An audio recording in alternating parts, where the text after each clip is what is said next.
quick look at the statistics. The highlight of this ship is definitely its guns, as it has 4 128mm guns located in 2 turrets. It has by far the best rate of fire with a whopping 15 rounds per minute, that's actually a shot every 4 seconds. And this blistering speed is combined with the best accuracy at only 73 meters dispersion. Gun traverse speed is completely average with 18 seconds for 180 degrees turning speed, but where you have to bite your lip a little bit is actually the limited firing range, as it's below 8 kilometers. And in real life that means that some of the opponents can shoot you from almost 2 kilometers outside of your range. Now luckily at this tier most of the engagements are head-on knife fights, so this won't be actually a huge problem most of the time. Ammunition-wise, you have rather shitty HE shells that have the lowest damage potential and the lowest percentage of fire in the entire tier with only 5% chance, so I fully suggest to focus on AP all the way. Especially as AP has actually one of the best damage ranges in its tier, with a maximum of 3000 damage per shot. As nobody has any secondary guns at this tier, let's jump straight to the maneuverability, which is quite an interesting mix. Top speed is one of the best with 24 knots, but you are falling behind on your turning circle and rudder shift time, so use that speed to keep your distance while keeping up the pressure. Now we could still talk about the bad concealment due to the size of the ship and the lower HP and armor values compared to its counterparts, and the great AA defense that you will actually never use, but this is a tier 1 ship that you will leave behind in a couple of matches later, so let's move on to the Dresden. At tier 2, you will sink your enemies with a true battle-worn veteran, although the SMS Dresden served during the First World War and not the Second. Having been launched in 1907, the Dresden was the lead ship of her class of 2 light cruisers, followed by the ship SMS Emden a year later. After being commissioned, she served in the reconnaissance force for a couple of years, before she was sent to the Caribbean to protect German nationals during the Mexican Revolution. She was actually due to return to Germany in 1914 when the war broke out, but due to the events she was instead reassigned as a commerce raider in the area, before eventually linking up with the main forces in the German East Asia Squadron. It was here in November 1914 that she participated in the Battle of Coronel, and 2 months later in the catastrophic Battle of Falkland Islands, from where she was the only German ship to escape destruction.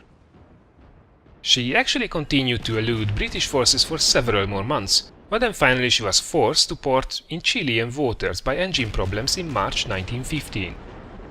Despite agreeing with the Chilean government, it was here that her fate was sealed when 2 British cruisers simply ignored the Chilean neutrality and opened fire on the anchored ship. To prevent capture, the crew of the Dresden quickly scuttled their ship, and most of them successfully escaped to the mainland and stayed there until the war ended. The wreck of the Dresden remains in the harbor till today. Right, so what do the stats tell us about the in-game version of the SMS Dresden? Well, if you were paying attention to the gameplay footage before, you probably noticed the insane rate of fire of this ship. 16.7 rounds per minute means a mere 3.6 second reload, which is almost twice as quick as the next ship in this tier. And, as you have 12 guns, you can basically fire constantly and just hose down the enemy.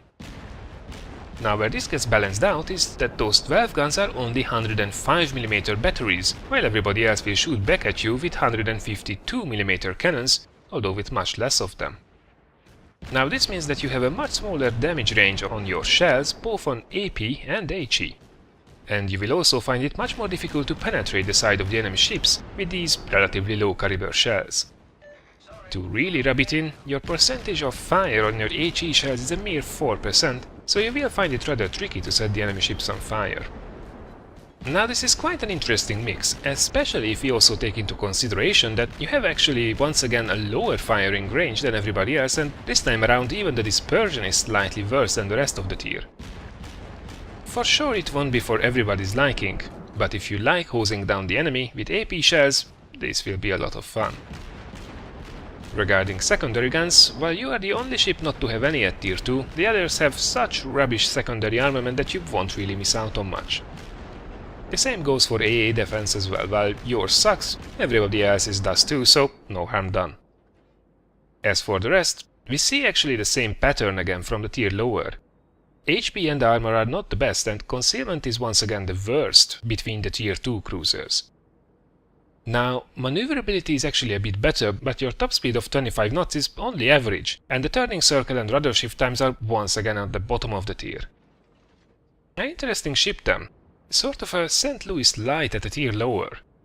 It will still be fun, but expect a few shortcomings here and there. Now, talking about the St. Louis, let's move on to tier 3 with the Kolberg and see what we can pull out of our pockets this time around. The Kolberg did serve roughly during the same time as the Dresden, as she was launched in 1908, just a year after the Dresden. She was the lead ship of her class of 4 light cruisers, the other ships being the Mainz, Köln and Augsburg.